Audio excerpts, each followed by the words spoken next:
So when you're working with her in the paranormal, might be a good thing to maybe, if you start working with her, to call upon her, because I need to communicate with the spirits, I need to communicate with the dead. Why don't I just communicate with the person who is most associated with them in hopes that there might be a connection there, that it might improve it. I mean, it'd be an interesting experiment if you're doing a EVP session to do a quick prayer or asking if Hecate's help and seeing if that might improve your connection with the dead or bring about the dead or make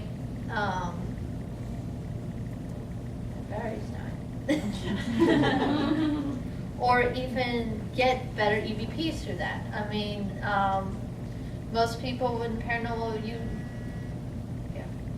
I hear you.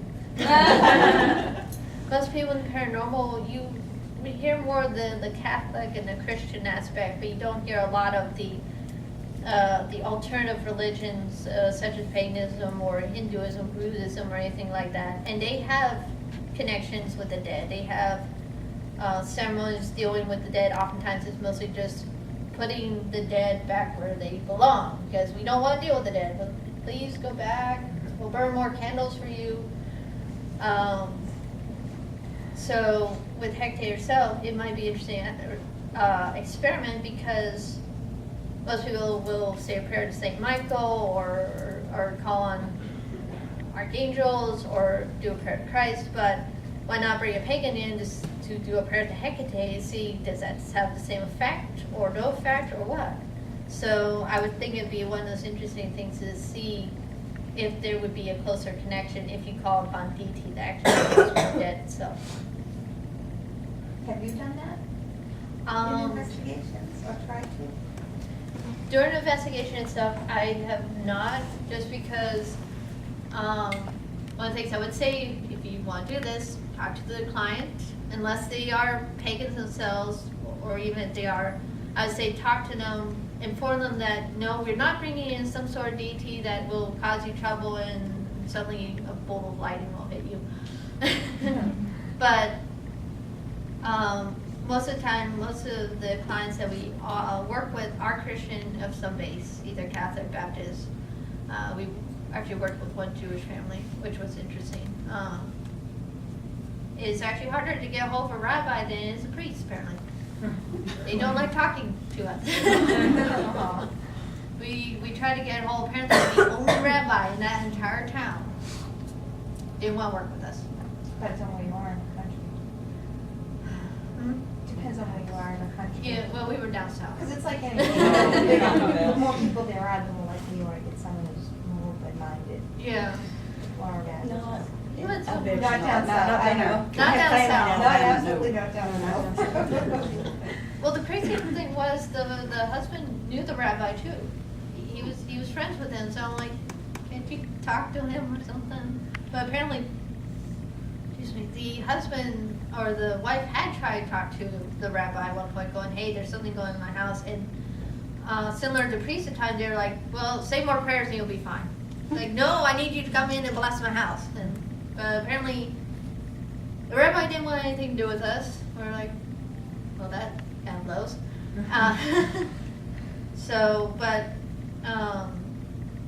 Like I said, most of our clients are Christian based. So when we say, "Hey, we're going to do a spell here and bring on this foreign deity," and yeah, they'd probably be like, "You're going to do what?"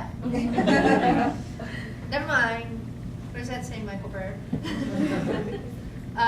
But I think it would be an interesting experiment if there's willing clients to go in, okay, we've tried everything else and nothing's really working. Sure, as long as you can clean up the mess afterwards, go to it. So, like I said, if I could get clients to say yes to this, I would definitely go for it. Sometimes I have, before going on a case, called on Hecate to say, okay, we're doing a case. Please have some activity occur that we can actually get some evidence or something, and also this is basically make sure none of the spirits follow us back home too, because that's the other problem people have too, that they're worried that they do a case and suddenly the ghost that they were investigating over at the hospital is suddenly decided to park itself at their house. And no, we don't want any strays here, go back. So one of the things I asked too is, I asked Hecate to make sure her little ghost friends stay where they're supposed to stay. And not follow me home because I have enough cats, I don't need ghosts. If I bring one more stray in, I think I'll get kicked out. How many cats do you have? Uh, Many cats? 9. Yeah, pardon me. Oh, my two. Yeah, you don't notice it until feeding time. And it's like, whew, don't eat me. Give me a second, I'm putting the food down. Yeah, it's like, okay, backing away, cool. It's what happens when you have one that has a litter and then you decide to name them. Oh. Yeah, never name them because you become so attached and staying in there. But yeah, I usually burn a candle and such and do basic prayers. And it's not too dissimilar to when people use their rosaries or burn a candle and ask for Christ or Mary or one of the saints to help them as well, to protect them, to keep harm from them. But with this, it's also to, hey, let's get some evidence too, if you could possibly kind of, favor, please. I'll give you more bread. Garlic bread. There we go. Perfect. Get the garlic and bread. It's all great.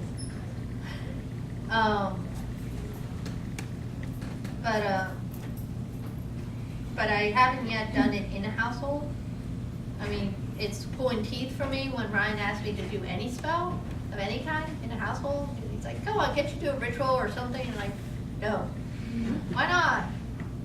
You're gonna film it, that's why. Oh. Why don't you I want only to be remember filmed one. doing? Well, surprisingly enough, I am kind of afraid in front of the camera. Really? Yes. No blame Yeah. me. I don't know what to do either. I get nervous in general. I mean, that's why sometimes when I'm relating historical information, I get things mixed up or I blank out going, what year was that again? And notes help greatly. But when then I have to do something that is a personal, spiritual thing for me, that's when it's like, we're going to update to about 30 now of fear. Because weren't you on a, I don't know what episode it was, you were on a boat?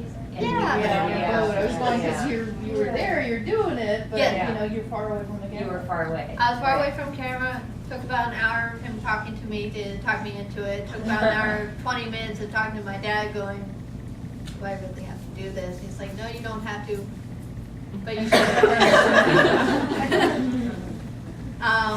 One of the stipulations was I didn't want the whole thing recorded. Right. Yeah.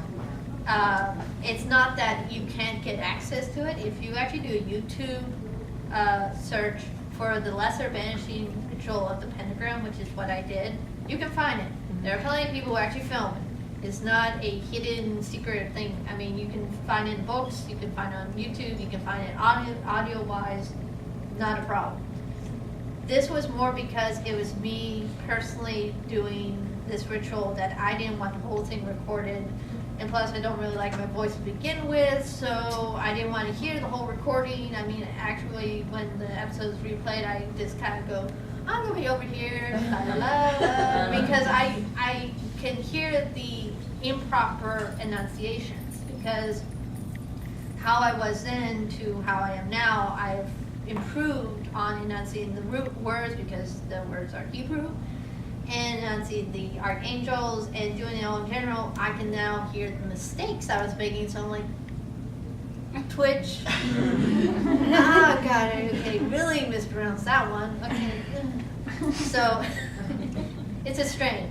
But apparently at one point they actually had audio problem. Apparently, and they checked it out. They didn't find any water in the mic pack that is usually inserted into my spine. It pretty much feels like that. After like 4 hours of it, it feels like it might as well have like been grafted on. It didn't have any water damage at all, and I was in the pond, well, not in the pond, luckily. That was one of my main worries, was stay on the boat and suddenly going head first. That happened later on this year at the lake with Chris and Ryan. It was more like she goes head first, Ryan just gets a little damp, and I see her going, "You're all wet." She's like, "You're observant."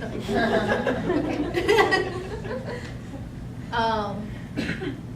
But apparently once I got the boat, about after a minute or so, suddenly the audio was going wonky, like it was getting crackly and messed up and just was not working for them. They're like, what the hell? And basically once I had finished and hopped off the boat, the audio guy runs up and pretty much like grabs me and goes, "I need to check your pack." I'm like, "Why?" He's like, "Audio problem." I'm like, "Huh?" And he checks it, it's not damp. I didn't fall into the water, I didn't get it wet or anything, but apparently it just totally messed up there. And we're not sure, maybe it was the distance or the water might have affected it some way, but it just, I mean, it was raining too, so I'm like, well, it could have gone damp and just dried off enough that you didn't notice it too. But that's one of the stories. It's like, yeah, you didn't want anyone to record it, so you made sure of that. No, I didn't. Not intentionally anyways. No, not intentionally. See, that's a problem. When I do a thing unintentionally, it's like, do it again. You can tell me how I did it the first time. Please let me know. So, like I said, I don't like doing rituals on camera to begin with because it's more of a personal thing, and it's pulling teeth with me. I'll dig my heels into the dirt if I need to. Actually, it got to a point producers were like, "Yeah, we're not going to ask her because she's going to say no," even when Ryan's like, "Please, no." No. He's talked me into it a couple times. I think he's mentioned that too, that you don't like to do the rituals, like on the show. Mhm. Yeah. I think it was the voodoo doll case. Good versus evil, yeah, that's it. They wanted me to do the whole binding thing, and I'm like, yeah, I'll do it, but not in front of you guys. And they're like, come on, we need to see it. And they're like, fine, no audio. And they're like, God, you're not giving us an injury. So that's where you see me put the whole thing together and throw the salt in. It's like, okay, voodoo doll closed. I don't know, hasn't caused me any trouble. He's a nice guy.